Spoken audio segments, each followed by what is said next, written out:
This is a place for planting, for digging, for harvesting, for relaxing. It's a place to get your hands dirty, but most of all, it's about having fun. And that's what you'll always have when you're in the garden with Doug Oster. You want a green thumb too, don't you? We have a brisk fall morning in the garden, and it's obviously time to put some of the garden to bed, but not all of it. We're going to start here in the vegetable garden. These are Mexican sunflowers. In some parts of the garden, I'm actually leaving them, but here I need this space to grow other things, so we're going to take this out and some tomato plants too. As I said, these Mexican sunflowers will come out, the tomatoes will come out. We don't want to leave some of this stuff in here because that could be a place for pests and diseases to overwinter. And this stuff's going into the compost pile because it didn't have any disease on it.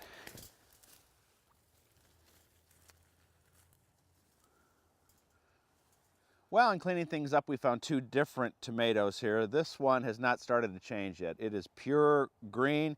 That's going to be for fried green tomatoes. But this one's got a little bit of color on it, and anything I find like this is going to go into a bag with an apple. The apple produces ethylene gas, which will make this ripen, and hopefully we'll be eating a nice ripe tomato on Thanksgiving. That's a great thing to brag about because nobody else is going to have tomatoes from the garden. All right, let's keep working here, and everything's going to go into the compost pile. All right, there's the first load. This is going to turn into black gold, which is compost. You do have a compost pile, don't you? Well, all the things in these perennial beds are going to stay as they are. I've learned from my radio partner and fellow Trib columnist Jessica Walliser that these are places that beneficial insects can overwinter, so we don't have to do a thing here. It doesn't look the greatest, but this is our habitat for the good bugs. Good bugs eat the bad bugs. One less job to do too.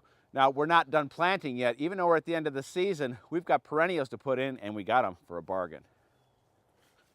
Nothing better than a bargain. Come on, bud.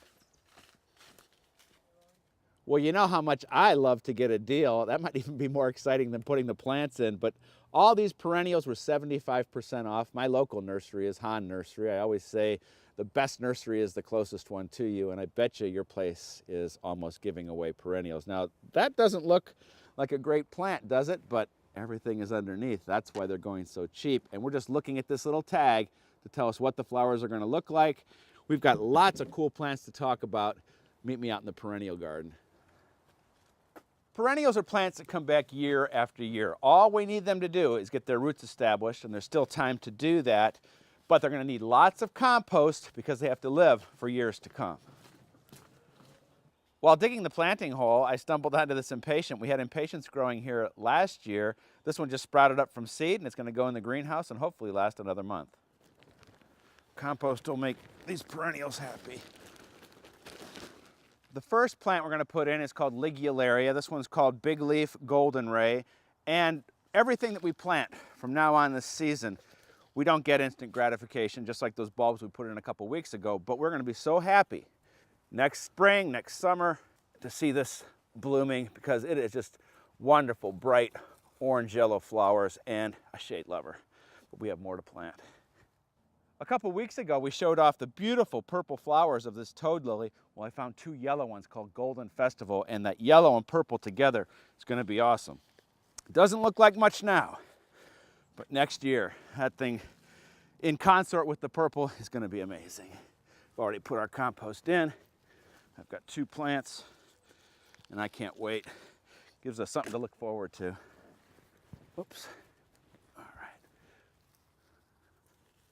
Well, this is what's left of a stargazer lily, and I'm telling you, the flowers, when they're blooming, are amazing. Not only are they beautiful, but they smell like heaven.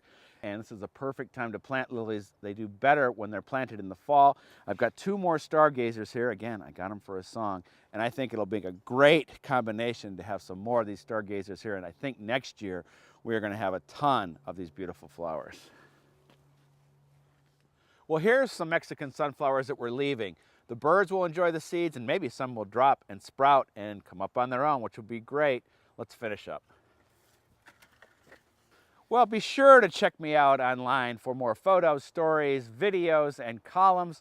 You can read about my homage to acorns. It's been the year of acorns. We were dodging them all day today. You'll be able to hear the daffodil song. And next week, we're going to continue the planting by putting in shrubs and trees. Don't stop gardening. This is the perfect time to plant. We'll see you next week.